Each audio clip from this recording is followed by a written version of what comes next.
Hello, welcome to team Kojagari. সবার first বলে দিই যে আমাকে ইগনোর করো। গরমে তো আমার এরকম অবস্থা হয়ে গেছে। এখানে আমাদের ছোট্ট একটা ইভেন্ট ডেকোরেশনের কাজ ছিল। সেই ছোট, ছোট ক্লিপগুলো আমি তোমাদের সাথে শেয়ার করছি। এখানে আমরা খুব কষ্ট মষ্ট করে কাজটা করেছি। সবাই কষ্ট করেছে, শুধু আমি বাদে। আমি হচ্ছে ফোন নিয়ে ঘুরছিলাম, ক্যামেরা নিয়ে এদিক ওদিক ঘুরছিলাম। আমি কোনো কাজই করিনি। খেটেছে হচ্ছে এই দুটো ছেলে। তো এদেরই ছোট, ছোট ক্লিপ আমি এখানে দিয়ে দিচ্ছি। এ দেখো সোফাটা সরানো মাত্রই বাচ্চাগুলো এখানে হুড়মুড় করে বসার জন্য ব্যস্ত বসে পড়েছে দেখো।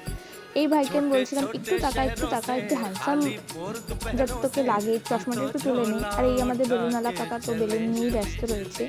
কতগুলো লজার চকলেট আমাদেরকে দিয়ে গিয়েছিল, বলেছিল এগুলো বড় বেলুনের মধ্যে ঢুকিয়ে দিতে।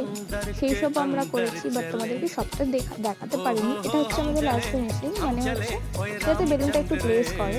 তো সেই জন্য আমাদের এই কাকা লাস্টের কাজটা করে দিচ্ছে। এবার আমাদের কাজ শেষ, তো টাটা, আবার পরের ভিডিওতে তোমাদের সাথে দেখা হবে।